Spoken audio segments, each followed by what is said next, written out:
Hello everyone, dear students. आज हम next very important topic जो है प्रोजेक्टाइल उसे स्टार्ट करने जा रहे हैं। ये क्वेश्चन मतलब 99% पेपर में आता ही आता है। कभी इसका आर्टिकल आता है और कई बारी इसके न्यूमेरिकल्स आते हैं, पर बहुत मतलब रेयर ही कोई पेपर होता है जिसमें प्रोजेक्टाइल से कुछ ना पूछा जाए। इसलिए आप इसे बहुत ही ध्यान से और समझ के करें, और कोई भी प्रॉब्लम आती है तो आप मुझे कॉल करके भी इसे समझ सकते हैं, और नहीं तो वीडियो को कई बारी देख करके भी आपको अच्छे से समझ आ जाएगा। सबसे पहले हम इसकी डेफिनेशन पढ़ेंगे कि प्रोजेक्टाइल होता ही क्या है। A projectile is an object which is thrown into space with some initial velocity. यानी ये कोई भी ऑब्जेक्ट हो सकता है जिसे हम स्पेस की तरफ फेंके कुछ स्पीड दे करके। जैसे आप एक पत्थर को ऊपर की तरफ फेंकते हैं और आपने उसको इनिशियली कुछ स्पीड दी, उसके बाद वो फ्री है, यानी आपका उसके ऊपर कोई कंट्रोल नहीं है फेंकने के बाद।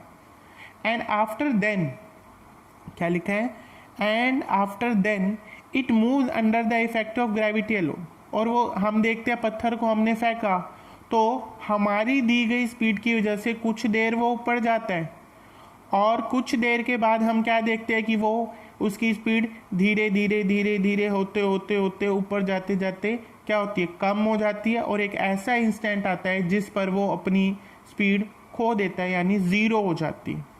ज़ीरो होने के बाद वो ग्रेविटी के इफ़ेक्ट में उल्टा हो जाता है। ग्रेविटी हालांकि ऊपर जाते जाते भी लगती रहती है, ग्रेविटी उसको नीचे खींच रही है, इसीलिए तो उसकी स्पीड कम होती जा रही है, और कम होते होते उसकी स्पीड ग्रेविटी की वजह से कितनी हो जाती है, ज़ीरो।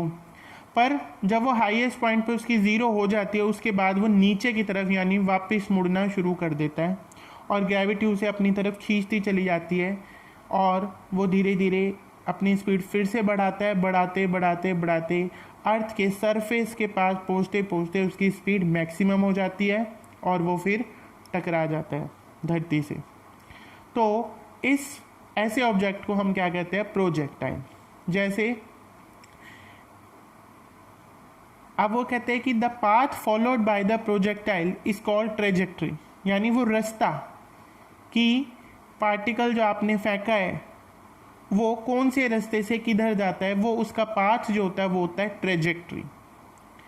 एग्जाम्पल्स है इसके, a javelin thrown by an athlete. Javelin thrown में वो भाला फेंकते हैं, जो भाला उड़ता हुआ कौन से रास्ते से जाता है, कैसे दिखाई देता है कि ऐसे गया, तो वो उसका क्या कहलाता है, ट्रेजेक्ट्री, पाथ।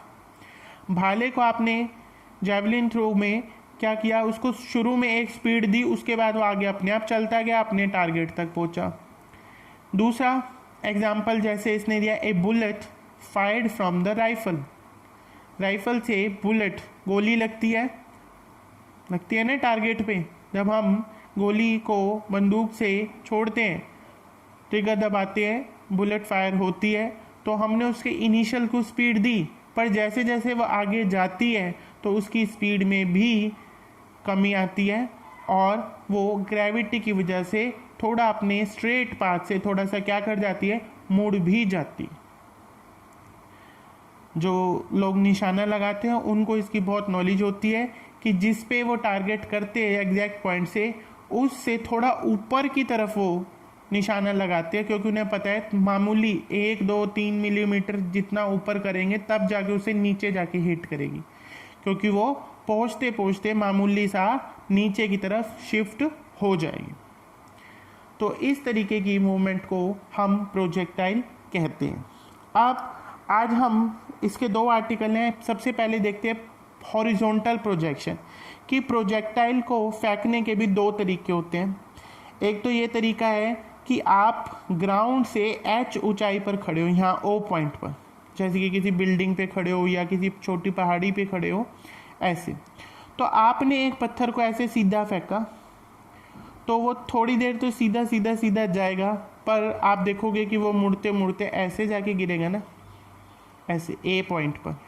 ओ से आपने इनिशियल स्पीड किस तरफ दी, यू की तरफ, पर वो जाकर के कहाँ गिरेगा, ऐसे ऐसे मुड़ते मुड़ते मुड़ते ए पॉइंट पर।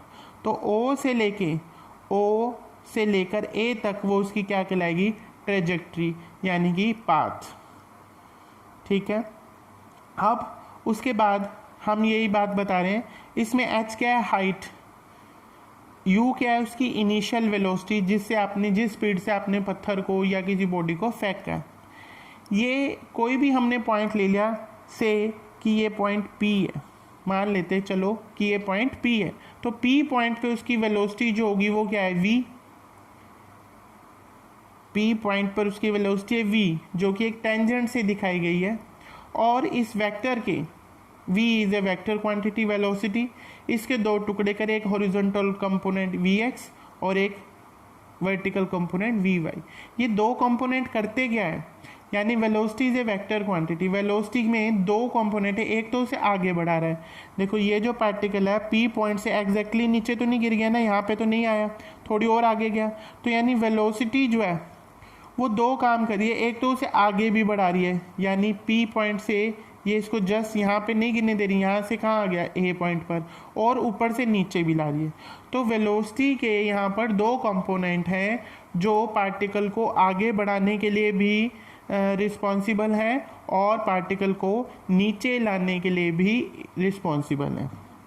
अब हम देखेंगे आगे, suppose a body is projected horizontally with initial velocity u, कि हमने बॉडी को यहाँ से u वेलोसिटी से नीचे की तरफ फेंका, फ्रॉम पॉइंट ओ पॉइंट से, एट हाइट h, हाइट कितनी है उसकी, o पॉइंट की दूरी, मतलब कि हाइट बताइए यहाँ से ग्राउंड से कि वो इतना ऊंचा है, इस तरीके से, मतलब ऊपर वाली जगह पे खड़े होकर अभी हमने प्रोजेक्टाइल किया। The body has two types of motion, body के दो तरह की मोशन होंगी, बताइए अभी कौन सी, एक तो जो होगी यूनिफॉर्म हॉरिजॉन्टल मोशन कि वो आगे की तरफ बढ़ रहा है, और एक होगी वर्टिकल डाउनवर्ड मोशन कि वो नीचे की ओर भी बढ़ रहा है। इन दोनों मूवमेंट की, दोनों हॉरिजॉन्टल और डाउनवर्ड दोनों मोशन को मिला करके ही इसका ये पाथ बन रहा है, ओ से पी, पी से ए, आगे भी बढ़ गया, देखो यहाँ था, इससे ऊपर था, यहाँ से कितनी आगे आ गया और ऊंचाई से नीचे भी आ गया। तो ये दोनों under the combined effect of two motion, इन दोनों मोशन के कंबाइंड इफेक्ट की वजह से ही the body moves in parabolic path. इसीलिए इस तरीके के पाथ को, जो ऐसे ये गोल बनता है यू शेप का उल्टा, इसको हम पैराबोलिक पाथ बोलते हैं। कौन सा पाथ, पैराबोलिक पाथ, OPA। समझ आया बच्चों। उसके बाद हम इसका फर्स्ट पार्ट करें, पाथ ऑफ द प्रोजेक्टाइल, यानी हमें प्रूव करना होता है कि ये प्रोजेक्टाइल का जो पाथ है वो पैराबोलिक है। पैराबोलिक होने का मतलब इक्वेशन जो है वो क्वाड्रेटिक आ जाए। अगर इसकी पाथ की अगर क्वाड्रेटिक इक्वेशन होती है तो उसका जो ग्राफ बनता है वो पैराबोलिक होता है। देखेंगे अब हम, व्हेन सपोज जब टाइम t हो गया, the body reaches at point P, यानी वो बॉडी इस पॉइंट P पर आ गई। जब टाइम कितना है, इसके ब्रैकेट में हम लिख भी सकते हैं कि टाइम कितना है, t। Particle reaches at point P, horizontal distance x is equal to कितना हो गया, हॉरिजॉन्टल डिस्टेंस जो यहाँ से यहाँ तक तय करेगा पार्टिकल, यहाँ से लेकर के कहाँ तक, ये यहाँ पर हम परपेंडिकुलर गिरा सकते हैं यहाँ तक x डिस्टेंस। तो ये टाइम जो हो गया वो क्या हो गया, x अपॉन यू, टाइम का फॉर्मूला होता है डिस्टेंस अपॉन स्पीड, स्पीड कितनी है u, इक्वेशन नंबर 1। अब वो करें वर्टिकल डिस्टेंस कितना ट्रैवल किया y, वो कितना होगा, यहाँ से हम परपेंडिकुलर गिराएंगे P पॉइंट से यहाँ तक, तो यहाँ से ये जो दूरी होगी यहाँ से यहाँ तक की, ये कितनी होगी y। अब s is equal to u t plus half AT square equation लगाई, y is equal to u कितनी है 0। वर्टिकल प्लेन में इनिशियल वेलोसिटी नहीं है, केवल हॉरिजॉन्टल प्लेन में इनिशियल वेलोसिटी है u, क्योंकि हमने इसे ऐसे फेंका है तो इस शुरुआत की जो वेलोसिटी है वो ऊपर या नीचे वर्टिकल डायरेक्शन में 0 मानी जाएगी। तो y इज इक्वल टू यहाँ लिख दे 0, t plus half g t square. जी क्या हो गया, एक्सेलरेशन ड्यू टू ग्रेविटी हो रहा है, इसलिए एक्सेलरेशन की जगह हमने जी लिख लिया। तो y is equal to half g t square. यहाँ पर t की वैल्यू डाल दी हमने, वो कितनी थी, x बाय यू, इसका स्क्वायर खोला तो ये आ गया g, और ये 2 नीचे और u स्क्वायर। ये सारी चीज़ें कांस्टेंट है, इसलिए हमने इसको ब्रैकेट में लिख के k नाम दे दिया, और y इज इक्वल टू के एक्स स्क्वायर आ गया, वेयर k हमने मान लिया g अपॉन 2 यू स्क्वायर। तो ये जो इक्वेशन आई है ये एक क्वाड्रेटिक इक्वेशन है, क्योंकि इसमें स्क्वायर पावर आ रही है। Hence path of the projectile is parabolic. तो ये एग्जाम में शो करने आ जाएगा कि शो करो कि पाथ जो होता है प्रोजेक्टाइल का वो पैराबोलिक होता है। तो आप इस तरीके से क्वाड्रेटिक इक्वेशन डिराइव करके दिखाएंगे। तो हमारा बहुत ही इंपॉर्टेंट टॉपिक था प्रोजेक्टाइल, आप इसे अच्छे से समझेंगे। आगे इसके हम नेक्स्ट पार्ट कल करेंगे। Thank you.